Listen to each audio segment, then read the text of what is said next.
Hi friend, সবাই কেমন আছেন? আশা করি সবাই ভালো আছেন। আজকে আমি নতুন রেসিপি নিয়ে চলে এসেছি। শীতকালের সবজি। এই দেখুন ফুলকপি, এই ফুলকপি আলু দিয়ে তেলাপিয়া মাছ দিয়ে ঝোল। দেখুন কি কি লাগবে এখানে।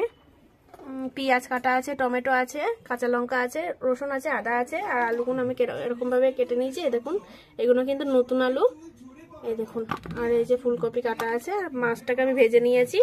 আপনারা পুরো ভিডিওটা দেখবেন, আমাদের পাশে থাকবেন, সাপোর্ট করবেন। ভালো লাগলে লাইক করবেন, শেয়ার করবেন এবং আমাদের চ্যানেলটিকে সাবস্ক্রাইব করবেন। তাহলে আমি রান্নাটা শুরু করছি। দেখুন ফ্রেন্ড, আমি মশলাটা বেটে নিয়েছি। এই যে রসুন বাটা আর আদা বাটা, আর আমি ধনেপাতা অ্যাড করেছি। আর এখানে কি কি গুঁড়ো নিয়েছি দেখুন, কাশ্মীরি গুঁড়ো, হলুদ গুঁড়ো, ধনে আর জিরে একসাথে গুঁড়ো করা আছে, আর নুন আছে। আর এই যে আমি এখনো ফুলকপিগুলো ভাজিনি, ফুলকপিগুলো ভাজবো। প্রথমে আমি গ্যাসটাকে জ্বালিয়ে নিচ্ছি। মাছ ভেজেছিলাম, সেই মাছ ভাজার তেলটা রয়ে গেছে, এতেই আমি ফুলকপিটা ভেজে নেব। আমার তেলটা একটু গরম হোক। তেলটা গরম হয়ে গেছে, এবার এতে আমি ফুলকপিগুলো ছেড়ে দিচ্ছি আস্তে আস্তে। ফুলকপি না একটু ভাজে, আপনারা আস্তে আস্তে দেবেন, আস্তে আস্তেই ভাজবেন। আমি ভেজে নিচ্ছি।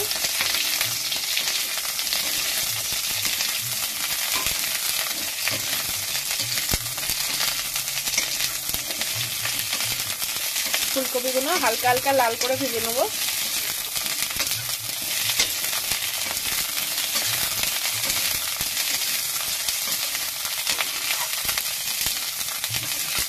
প্লিজ আপনারা পুরো ভিডিওটা দেখবেন, ভিডিওটা স্কিপ করবেন না।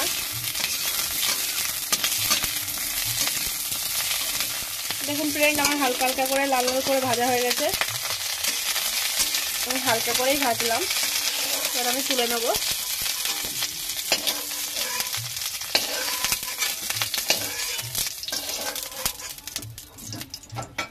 এই ফুলকপি কিন্তু দেশি ফুলকপি, ছোট ছোট হয় দেশিগুলো। এবার আমি তেল দিয়ে দিচ্ছি পরিমাণ মতন।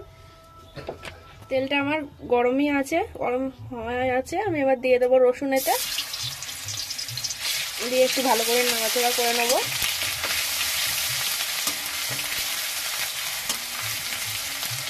আমি সবসময় তেলে আগে রসুনটা দিই এই কারণে, যাতে মাছের ঝোলে কোনো রসুনের গন্ধ না থাকে, কাঁচা রসুনের গন্ধ। ওই কারণে আমি আগে রসুনটা একটু ভেজে নিই হালকা করে। আপনারা মনে করলে সেটা করে নিতেই পারেন।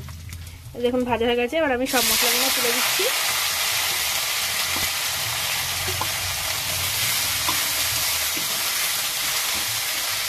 গুঁড়ো মশলাগুলো তুলে দিলাম।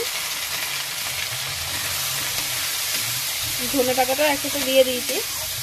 ধনে পাতাটা আমি কষিয়েই নেবো। অনেকে কাঁচা দেয়, আমি কিন্তু কাঁচা দেবো না, আমি একটু কষিয়েই নিই।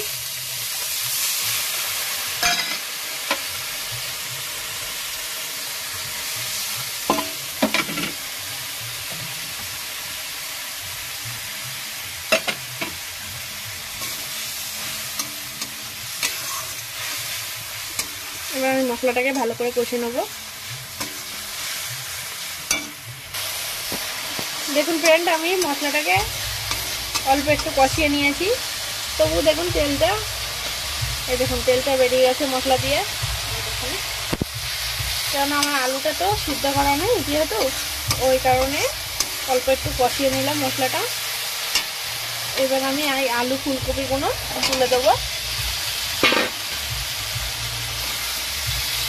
দিয়ে আলু ফুলকপিটাকেও একটু কষিয়ে নেব।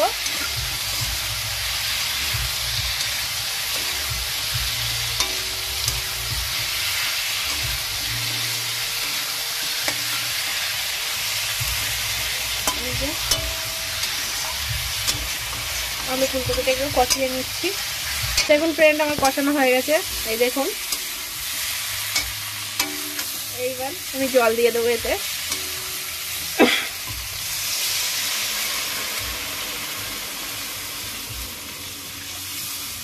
দেখুন পরিমাণ মতন জল দিয়ে দিলাম।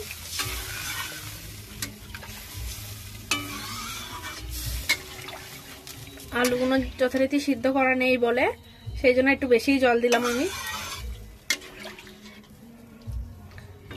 এবার আমি ঢেকে রাখবো। মাছগুলো আমি ঝোল ফুটে গেলে তখন মাছগুলো দেব, তখন আপনাদের আবার দেখাবো। আপাতত ফুটুক ঝোলটা, চলুন 2 মিনিট পরে আসছি। দেখুন ফ্রেন্ড, আমি এবার মাছগুলো দিয়ে দেবো। ঢাকনাটা সরিয়ে নিলাম। এই দেখুন,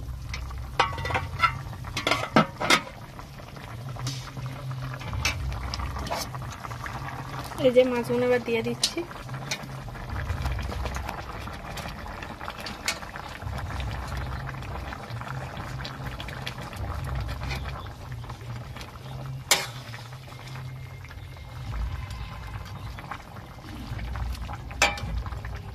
এই যে মাছগুলো দিয়ে দিলাম। আলুটা দেখি কতদূর সিদ্ধ হলো। এখনো ভালো সিদ্ধ হয়নি, আর একটু ঝোল কমিয়ে আবার নামিয়ে দেবো।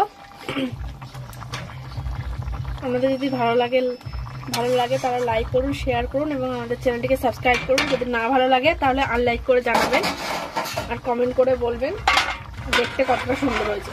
খেতেও কিন্তু অতটা সুন্দরই হবে। আপনারা বাড়িতে একবার করে খেয়ে দেখতে পারেন। আবার একটু ঢেকে দিলাম।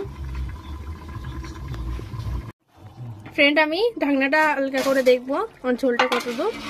এই দেখুন ঝোলটা হয়ে গেছে। এই দেখুন, আমি এবার গ্যাসটাকে বন্ধ করে দিলাম। আমি কিন্তু 2 থেকে 3 মিনিট আবার ঢেকে রেখেছিলাম। এই দেখুন আলুগুলোও সিদ্ধ হয়েছে। দেখুন, দাঁড়ান,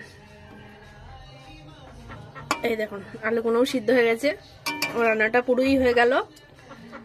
এই দেখুন, যদি আপনাদের ভালো লাগে তাহলে লাইক করুন, শেয়ার করুন এবং আমাদের চ্যানেলটিকে সাবস্ক্রাইব করুন। যদি না ভালো লাগে তাহলে আনলাইক করে জানাবেন। আপনারাও বাড়িতে এরকম ভাবে রেঁধে খেয়ে দেখতে পারেন। আশা করি ভালো লাগবে। সবাই ভালো থাকবেন, সুস্থ থাকবেন। পরবর্তী ভিডিও দেখার জন্য অপেক্ষায় থাকবেন। টাটা।